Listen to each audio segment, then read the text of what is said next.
নমস্কার, অ্যাস্ট্রোটেক চ্যানেলের পক্ষ থেকে প্রত্যেককে আমার আন্তরিক প্রীতি ও শুভেচ্ছা। তো আপনারা আমার এই চ্যানেলটা যত্ন সহকারে দেখছেন এবং প্রত্যেকটা ভিডিও দেখছেন, তার জন্য আপনাদেরকে আন্তরিক কৃতজ্ঞতা জানাই। তো মেনলি যে ব্যাপারটা আজকে ডিসকাশন করব, আপনারা ইতিমধ্যে আমার দুটো ভিডিও নিশ্চয়ই দেখেছেন।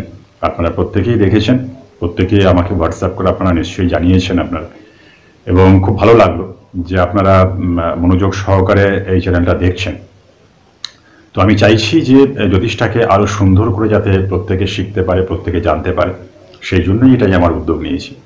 এবং ইতিমধ্যে দুটো ভিডিওতে আপনারা অবশ্যই দেখেছেন যে কিভাবে প্রত্যেকটা রাশির অধিপতি কি, প্রতিটা রাশি কিরকম ধরনের, এবং প্রতিটা ঘর 30 ডিগ্রি করে। তো এইভাবে তো প্রত্যেকটা সুন্দর ধরে আমি আলোচনা করেছি।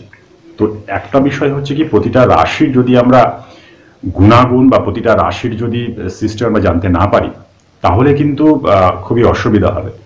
তো ঠিক সেই কারণে আমি আজকে আরেকটু ডিটেলসে বলবো। তা এইগুলো শেখাবার পরে, এটা বেসিকটা যদি ধরে রাখতে পারেন, বেসিক যদি শিখে রাখতে পারেন, তাহলে কিন্তু আপনার জ্যোতিষ শাস্ত্রটা বুঝতেও সুবিধা হবে। তো আজকে যে বিষয়টা আলোচনা করব, তো এই রাশিগুলো ব্যাপারে, যেমন ক্রুর রাশি। আমরা যেমন মেষ থেকে শুরু করে মীন পর্যন্ত যে 12টা রাশি আছে, তো এদের মধ্যে ক্রুর রাশি আছে, এদের মধ্যে সৌম্য রাশি আছে। সেইগুলো কি, সেইগুলো আজকে ডিটেলস আজকে আলোচনা করব। হচ্ছে মেষ, মিথুন, সিংহ, তুলা, ধনু ও কুম্ভকে আমরা জ্যোতিষ শাস্ত্রে ক্রুর রাশি ধরি। তো এই রাশিদের মধ্যে দেখবেন একটুখানি ক্রূরতা ভাবটা একটু বেশি, ক্রূরতা ভাবটা একটু বেশি থাকে। এরপরে আসছি সৌম্য রাশি। সৌম্য রাশি আমরা একটু লিখে নিন। সৌম্য রাশি বৃষ, কর্কট, কন্যা, বৃশ্চিক, মকর ও মীন। আরেকবার বলছি, বৃষ, কর্কট, কন্যা, বৃশ্চিক, মকর ও মীন। এই রাশিগুলো হলো সৌম্য রাশি। তো এদের মধ্যে দেখবে একটু সৌম্য গুণ একটু বেশি থাকে। কারণ এইগুলো যদি আমরা জানতে না পারি জ্যোতিষশাস্ত্রে, যে কোনটা কি ধরনের রাশি, কোনটা ক্রুর রাশি, কোনটা সৌম্য রাশি, যদি আমরা জেনে থাকি, তাহলে কিন্তু আমাদের বেসিকটা কংক্রিট হবে। এবং আমরা যে কোনো বিচার যখন আমরা করব, কারুর কুষ্টি যখন আমরা বিচার করব, কারুর যখন ছক বিচার করব, কুণ্ডলী বিচার করব, এইগুলোর দিকটা যদি একটু নজর রাখি, তাহলে কিন্তু জিনিসটা খুব সুন্দর আমাদের কাছে ক্লিয়ার থাকবে। এরপরে যেটা আমরা আগের ভিডিওতে আমি আলোচনা করেছিলাম, স্থির রাশি কোনটা, কোনটা চর রাশি, কোনটা দ্বিস্বভাব রাশি। তবু এই ভিডিওতে আরেকবার একটু ডিটেলস একটু বলে নিই, একটুখানি আপনাদের তাহলে সুবিধা হবে। চর রাশি যেমন হচ্ছে মেষ, কর্কট, তুলা, মকর, এগুলো হচ্ছে চর রাশি। চর রাশিটা মানে এই রাশি দেখবেন একটু, মানে এই রাশির জাতক বা জাতিকারা একটু বেশি মাত্রায় চঞ্চল হয় ও দ্রুত সঞ্চারশীল। মানে এক জায়গায় স্থির থাকবে না, এখান থেকে ওখানে, এখান থেকে ওখানে, একটু এইরকম ব্যাপারটা। এটা হচ্ছে চর রাশি। স্থির রাশি কোনটা? স্থির রাশি হচ্ছে বৃষ, সিংহ, বৃশ্চিক, কুম্ভ। এরা হচ্ছে স্থির রাশি। তো এই রাশির মধ্যে মানে চঞ্চলতা যেটা, এর অভাবটা একটু লক্ষ্য করা যায়। এবার আসছে দ্বিস্বভাব রাশি। আমি আগের ভিডিওতেও বলেছি, তবু আরেকবার এখানে একটু বলে দিই। দ্বিস্বভাব রাশি হচ্ছে মিথুন, কন্যা, ধনু ও মীন হলো দ্বিস্বভাব রাশি। দু ধরনের স্বভাব আছে, দুরকম স্বভাব এই ধরনের রাশিদের জাতক জাতিকা যারা আছেন তাদের কিন্তু লক্ষ্য করা যায়। এবার আসছি ওজ রাশি, বা একে বলা হয় বিষম রাশি। তো এইটা হচ্ছে মেষ, মিথুন, সিংহ, তুলা, ধনু ও কুম্ভ। আরেকবার বলিনি, মেষ, মিথুন, সিংহ, তুলা, ধনু ও কুম্ভ হচ্ছে ওজ বা বিষম রাশি, এদেরকে বলা হয়। ঠিক তেমনি বৃষ, কর্কট, কন্যা, বৃশ্চিক, মকর ও মীন, এরা হচ্ছে যুগ্ম বা সমরাশি। তাহলে একটুখানি এগুলো লিখে রাখবেন, তাতে করে আপনাদের সুবিধা হবে। কারণ প্রতিটা ভিডিওটা আমি যেটা দেব প্রথম থেকে শেষ পর্যন্ত দেখবেন, তাতে পরে কী হবে আপনারা সুন্দরভাবে বুঝতে পারবেন। তো আমি চাইছি যে যাতে জ্যোতিষের বেসিকটা যাতে প্রত্যেকে একটু জেনে রাখে, তাহলে তাদের পক্ষে সুবিধা হবে। এবার আসছি কোনটা পুরুষ রাশি কোনটা স্ত্রী রাশি। মেষ থেকে শুরু করে মীন পর্যন্ত টোটাল যে 12টা রাশি থাকে, এদের মধ্যেও আমরা জ্যোতিষশাস্ত্রে পুরুষ স্ত্রী এইভাবে আমরা কিন্তু ভাগ করা আছে। পুরুষ রাশি হচ্ছে মেষ, একটু লিখে নিন, মেষ পুরুষ রাশি, মিথুন পুরুষ রাশি, সিংহ পুরুষ রাশি, তুলা, ধনু, ঠিক আছে? আবার বলছি, মেষ, মিথুন, সিংহ, তুলা, ধনু ও কুম্ভ, এটা হচ্ছে পুরুষ রাশি। এদের মধ্যে দেখবেন একটু পৌরুষত্ব বা পুরুষতা এই ব্যাপারটা কিন্তু লক্ষ্য করা যায় এই রাশির মধ্যে। এরপরে আসবো স্ত্রী রাশি। বৃষ, কর্কট, কন্যা, বৃশ্চিক, মকর ও মীন। আবার বলছি, বৃষ, কর্কট, কন্যা, বৃশ্চিক, মকর ও মীন। তো এই রাশিগুলো হচ্ছে স্ত্রী রাশি। তো এই বিষয়গুলো একটুখানি জেনে রাখা দরকার। এবার আমরা আগের ভিডিওতে বলেছিলাম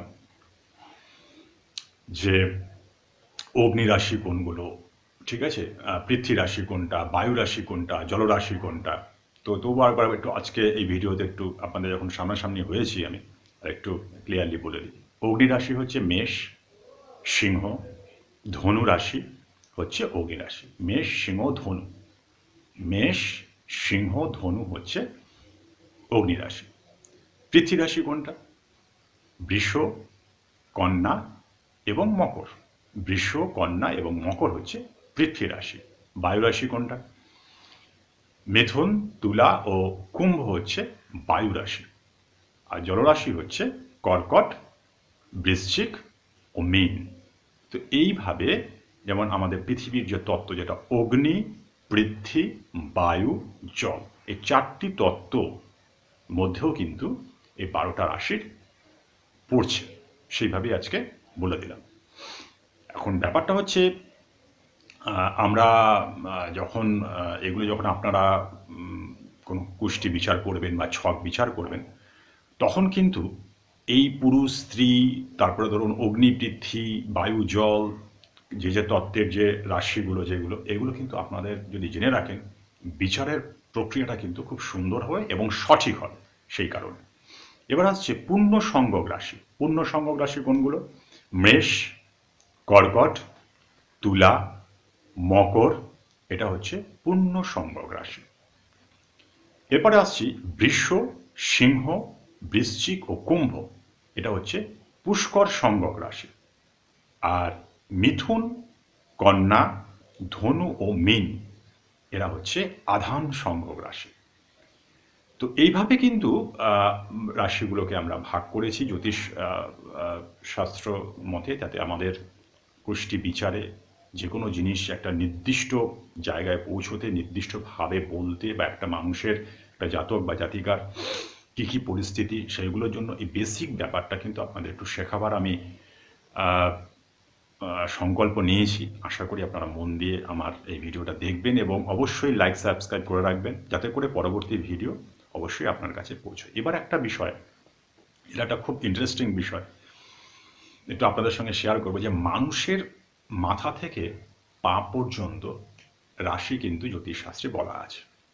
যেমন একটুখানি বলি, মস্তক মানে মাথায় মেষ, মুখে বৃষ, তারপরে হচ্ছে বাহুদয়, দুটো বাহু আছে আমাদের, দুটো বাহুদয় আসছে মিথুন রাশি।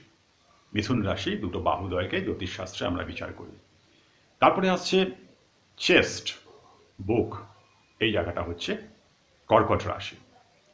তারপরে আসছে আপনার উদর, উদরে হচ্ছে সিংহ।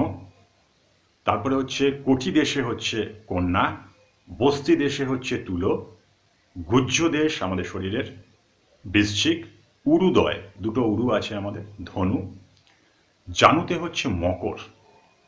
আর জানু থেকে অর্থাৎ ওই হাঁটু থেকে গোড়ালির উপর পর্যন্ত এই জায়গাটা হচ্ছে আপনার কুম্ভ রাশি। আর আপনার পায়ের পাতা যেটা পড়ছে, দুটো পায়ের পাতা, এটা হচ্ছে মীন রাশি।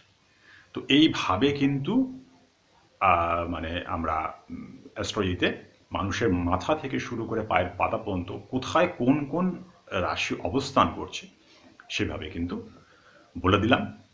তো অবশ্যই আপনারা উপকৃত হবেন নিশ্চয়ই। এই ভিডিওটা প্রথম থেকে শেষ পর্যন্ত দেখুন এবং আমি চাইব যে প্রত্যেকে যাতে অন্তত ভিডিওটা দেখে এবং প্রত্যেকে যাতে অন্তত বেসিকটা শিখে রাখে। এবং আরেকটা কথা বলি, অনেকেই আছে যারা জ্যোতিষকে নিয়ে পেশা করতে চায়, এরকম অনেকেই আমার সঙ্গে যোগাযোগ রয়েছে। তো তাদেরকেও তাদের উদ্দেশ্যে বলে রাখি যে আপনারা অবশ্যই আমার সঙ্গে যোগাযোগ করতে পারেন। এবং যারা মনে করছেন যে জ্যোতিষটাকে নিয়ে তারা প্রফেশন বা পেশা করবেন, আমাদের সুকান্ত জ্যোতিষ কেন্দ্র রয়েছে, আমাদের বিদ্যালয় রয়েছে। তো আপনারা অবশ্যই আমার সঙ্গে এসে যোগাযোগ করতে পারেন। এখানে এসে আমাদের শিক্ষার ব্যবস্থা রয়েছে, বেসিক থেকে শুরু করে জ্যোতিষ আচারিয়া, তারপরে হচ্ছে মাস্টার ডিগ্রি, সব কিছুই কিন্তু রয়েছে। এবং এখানে হাত দেখানো থেকে শুরু করে সমস্ত বাস্তু, সংখ্যাতত্ত্ব, সমস্ত কিছু কিন্তু এখানে শেখানো হয়।